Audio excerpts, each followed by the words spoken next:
શું તમે પણ તમારી મોટી રકમ બેંકમાં મૂકી રાખી છે એવું વિચારીને કે દર મહિને દર વર્ષે થોડા થોડા પૈસા એમાં એડ થઈ રહ્યા છે અને ભવિષ્યમાં જ્યારે પણ જરૂર પડશે ત્યારે એ રકમ તમે ઉપયોગમાં લેશો? તો એક મિનિટ તમે ચેતી જજો, કારણ કે તમારા પૈસા દર મહિને વધતા નથી પરંતુ ઘટી રહ્યા છે. બેંક તમારા પૈસા ધીમે ધીમે ખાઈ રહી છે, વધારતી નથી. હવે આ તથ્યને જાણવા માટે તમારે મારો પૂરો વિડીયો જોવો પડશે.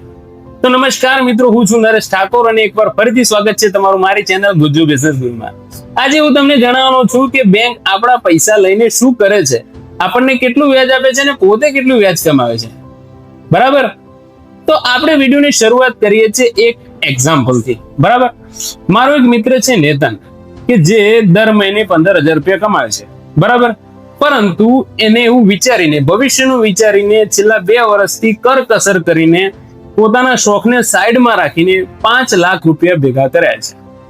અને હવે એ 5 લાખ રૂપિયા સેવિંગ એકાઉન્ટમાં કોઈ બી બેંક હોય, એ આપણે એસબીઆઈ ધારો કે લઈ લઈએ છીએ, એસબીઆઈ ના બેંકમાં સેવિંગ એકાઉન્ટમાં 5 લાખ રૂપિયા મૂક્યા છે. તો હવે એ 5 લાખ રૂપિયાનું શું થાય છે એના વિશે આપણે જાણવાના છીએ. 5 લાખ રૂપિયાનું 2.5% કે 3% લેખે વ્યાજ સેવિંગ એકાઉન્ટમાં મળે છે. બરાબર? એટલે કે 12 મહિનાનું, એટલે કે 1 વર્ષનું આપણે સમથિંગ 12,500 રૂપિયા થાય છે. એટલે કે મહિનાનું 1,041 રૂપિયા. ઠીક છે? એટલે કે પૂરેપૂરા 1 વર્ષ માટે 5 લાખ રૂપિયા બેંકમાં મૂકવાના અને એના બદલે બેંક તમને એક મહિને 1,041 રૂપિયા, ફક્ત 1,041 રૂપિયા એડ કરે છે. બરાબર? હવે એની જગ્યાએ આપણે બેંકની વાત કરીએ કે એ 5 લાખ રૂપિયાનું બેંક શું કરે છે. બરાબર? એ જાણવા માટે આપણે બેંકનું બિઝનેસ મોડેલ જાણવાનું છે. આજે આપણે જાણવાના છીએ કે બેંક આપણા થ્રુ પૈસા કઈ રીતે કમાય છે. ઠીક છે? હવે તમારા મારા જેવા વ્યક્તિ, જેમ કે નેતાને 5 લાખ રૂપિયા એને બેંકમાં મૂક્યા છે, એમાં એને 2.5% અથવા તો 3% વ્યાજ આપે છે. પરંતુ બેંક એ 5 લાખ રૂપિયાનું શું કરે છે, તો ચલો જાણીએ. બેંક હવે તમારા મારા જેવા વ્યક્તિ કે જેને પૈસાની જરૂર હોય, બરાબર, એમને બિઝનેસ લોન આપે છે, એમને પર્સનલ લોન આપે છે, એમને હોમ લોન આપે છે. હોમ લોન ઉપર બેંક 9% વ્યાજ લે છે, પર્સનલ લોન ઉપર 11 થી 24% વ્યાજ લે છે, અને ક્રેડિટ કાર્ડ જેવી સ્કીમો ઉપર તો 30% થી 45% જેટલું વાર્ષિક વ્યાજ વસૂલ કરે છે. હવે તમે વિચારો કે તમને કેટલો ફાયદો થાય છે અને બેંકને કેટલો ફાયદો થાય છે. નેતનને એના 5 લાખના 1 વર્ષે 12,500 રૂપિયા મળે છે, જ્યારે બેંક એની નેતનની જ રકમથી નેતનને કહ્યા વગર દર વર્ષે 30 થી 45% જેટલું વ્યાજ વસૂલ કરી રહી છે. તો હવે સમજણ પડી કે બેંકનું બિઝનેસ મોડેલ શું કામ કરી રહ્યું છે. તમારા મારા જેવા વ્યક્તિઓ પાસેથી મોટી રકમ સસ્તી કિંમતે લઈ લે છે, એટલે કે ઓછા વ્યાજ દરે લઈ લે છે, અને એ જ કિંમત ફરીથી તમારા મારા જેવા વ્યક્તિઓને મોટા વ્યાજ દરે આપવાની, અને જે વચ્ચેનો તફાવત છે એ પોતાના ખિસ્સામાં રાખી લેવાનો. બરાબર ને? આ બેંકનું એક બિઝનેસ મોડેલ છે. બરાબર? હવે ચલો બેંકના બિઝનેસ મોડેલની તો વાત થઈ ગઈ. હવે હું તમને જણાવું કે જે પેલા 12,500 રૂપિયા આવી રહ્યા છે એ ખરેખર ફાયદો જ છે. 12,500 રૂપિયા વર્ષે આવી રહ્યા છે એટલે નેતનના મનમાં એમ છે કે દર મહિને થોડા થોડા કરીને, ભલે થોડા પણ આવી તો રહ્યા છે. નેતન પોતાનો ફોન ખોલે છે, બેંક એકાઉન્ટ ખોલે છે અને જોઈ રહ્યો છે કે હા 1,041 રૂપિયા પડ્યા, એટલે નેતન થઈ જાય છે ખુશ. પણ ખરેખરમાં હકીકત શું છે તમને ખબર છે? આપણો ભારતનો સીપીઆઈ દર, બરાબર, એટલે કે consumer price index, consumer price ઇન્ડેક્સને આપણે ગુજરાતીમાં કહીએ તો મોંઘવારી દર, આ વર્ષનો આપણે કે એપ્રિલ 2026 નો 3.48% અને ફૂડ આઇટમનો 4.2%. અમુક વસ્તુઓનો તો 5% અને અમુક વસ્તુઓનો તો 10 થી 15% સુધી વધી રહ્યો છે. ઠીક છે? હવે આપણે એ કેલ્ક્યુલેશનને 12,500 સાથે સરખાવીએ તો આપણે જોઈએ કે રિઝલ્ટ શું આવી રહ્યું છે. બરાબર? હવે વિચારો, 5 લાખ રૂપિયા બેંકમાં આપણે રાખ્યા છે, 3.48%, એટલે કે ઓછામાં ઓછું આપણે ઇન્ફ્લેશન કહીએ. ઇન્ફ્લેશન એટલે કે જો તમે ઇન્ફ્લેશન એટલે કે તમે જો કોઈ વસ્તુ 100 રૂપિયામાં આ વર્ષે ખરીદી રહ્યા છો, તો મોંઘવારીનો દર વધીને આવતા વર્ષમાં તમને એ વસ્તુ 104 રૂપિયામાં કે 105 રૂપિયામાં પડવાની છે. તે જે વચ્ચેનો તફાવત છે એને ઇન્ફ્લેશન કહેવામાં આવે છે, બરાબર. તો ઇન્ફ્લેશનને લઈને આપણે કેલ્ક્યુલેશન કરીએ કે તમે બેંકમાં 5 લાખ રૂપિયા મૂક્યા છે, હવે આવનારા વર્ષમાં તમને એના પર 12,500 રૂપિયા વ્યાજ મળે, પરંતુ ઇન્ફ્લેશન પણ લાગ્યું ને, એટલે મોંઘવારી દર પણ વધવાનો છે ને, તો 5 લાખ રૂપિયા ઉપર આપણે 3.48% પણ જો ઇન્ફ્લેશન કરીએ તો 17,400 રૂપિયા, એટલે 5 લાખ રૂપિયામાંથી 17,400 બાદ કરીએ એટલે કે 4,82,600 રૂપિયા, બરાબર. 4,82,600 રૂપિયા.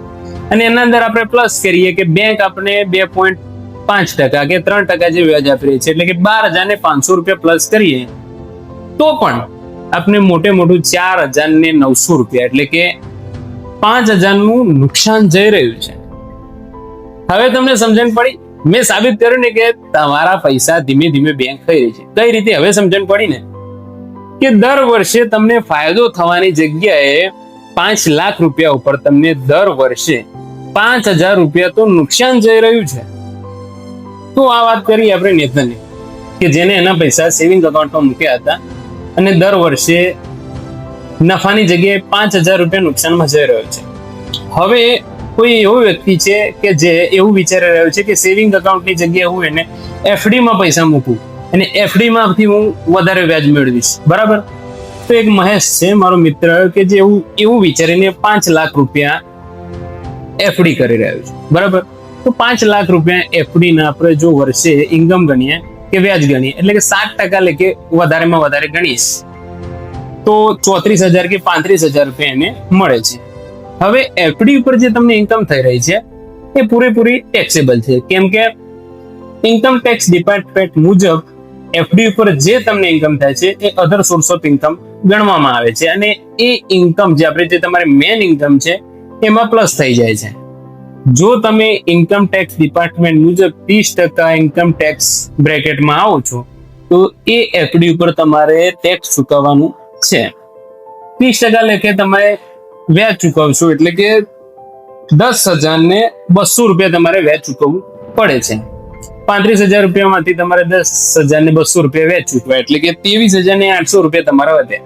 23,800 ને તમે ઇન્ફ્લેશન સાથે સરખાવશો, બરાબર, એટલે કે બાદ ઇન્ફ્લેશન કરો છો 17,400 રૂપિયા તમે બાદ કરો છો એટલે કે તમારે મોટે મોટું રકમ મળે છે 6,400 રૂપિયા. એટલે કે તમે 5 લાખની એક વર્ષ માટે એફડી કરી છે, જેથી તમને એવું લાગી રહ્યું છે કે રકમ તો ઉપર એવી લખી રહી છે કે 35,000 રૂપિયા તમને વ્યાજ મળે, પરંતુ રિયાલિટીમાં તમને 6,400 રૂપિયા જ વર્ષે મળી રહ્યા છે. હવે તમે જ વિચારો કે 5 લાખ રૂપિયાને વર્ષ માટે એફડી માં મૂકવા એના કરતા કોઈ બીજી વસ્તુમાં જો ઇન્વેસ્ટ કરીએ તો તમે કેટલી આવક કમાવી શકો છો. ઠીક છે, તો હવે તમારા મનમાં એમ હશે કે શું બેંકમાં પૈસા ના મૂકવા? ના, એવી વાત નથી. જો તમારે શોર્ટ ટાઈમ માટે કોઈ ઇન્વેસ્ટમેન્ટ કરવું છે કે શોર્ટ ટાઈમ માટે તમારે કોઈ એવી મૂડી એકત્રિત કરીને રાખવી છે કે વર્ષ 2 વર્ષમાં તમારે જરૂર પડવાની છે, તો તમે એફડી કરી શકો છો. એફડી કરવાના પણ અમુક નિયમ હોય છે, અમુક એવી રીતે કરવાની હોય છે, અમુક રીત હોય છે કે જે આપણે આપણા વિડીયોમાં જણાવીએ છીએ. એફડી અને આરડી ઉપર આપણે એક વિડીયો બનાવ્યો છે. બાય ધ વે આપણે ચાલુ વિડીયોમાં એફડી ની વાત નીકળી ગઈ, તો એફડી, આરડી, એસઆઈપી અને આવી ફાઇનાન્શિયલ વસ્તુઓને લગતા વિડીયો આપણે આપણી ચેનલમાં નાખતા રહીએ છીએ, બરાબર. તો જો તમારે આવા વિડીયો જોવા હોય તો આપણી ચેનલને સબસ્ક્રાઇબ કરો અને આ વિડીયો જો તમને ગમ્યો હોય તો લાઈક કરો અને શેર કરો આ વિડીયોને, કે જેથી તમારા પ્રિયજનોને બેંકના સ્કેમ વિશે, એટલે કે બેંક તમારા પૈસાનું શું શું કરી રહી છે, કઈ રીતે કમાવી રહી છે તમારા પૈસાથી, અને જેની તમને ખબર પણ નથી એ બીજાને પણ ખબર પડે, બરાબર. હવે તમે બેંકમાં એફડી કરો કે સેવિંગ એકાઉન્ટમાં મૂકો કે ગમે તે રીતે જો તમે બેંકમાં પૈસા મૂકો છો તો તમારા પૈસા, જેમ મેં પહેલા બેંકનું જે બિઝનેસ મોડેલ જણાવ્યું કે બીજા વ્યક્તિઓને એના પર લોન આપે છે, કેટલા ટકા? 9%, 10%, 20%, 30% ને 45% સુધી વાર્ષિક વ્યાજ વસૂલ કરે છે, બરાબર. તો આ બેંકનું એક તથ્ય હતું. એક ડિસ્ક્લેમર તમને આપી રહ્યો છું કે હું કોઈ ફાઇનાન્શિયલ એડવાઇઝર નથી, બરાબર. હું જે વાત કરી રહ્યો છું મારી રિસર્ચ પર કરી રહ્યો છું. જો તમારે કોઈ વસ્તુ પર ઇન્વેસ્ટ કરવું જ હોય તો તમારો એક ફાઇનાન્શિયલ એડવાઇઝર રાખો, અથવા તો તમારી સૂઝબુદ્ધિ, તમારા મંતવ્ય પ્રમાણે તમે તમારા મનથી તમારી નોલેજ પ્રમાણે તમે ઇન્વેસ્ટ કરી શકો છો, બરાબર. આ વિડીયો હું ફક્ત ને ફક્ત એજ્યુકેશન પર્પસ માટે બનાવી રહ્યો છું.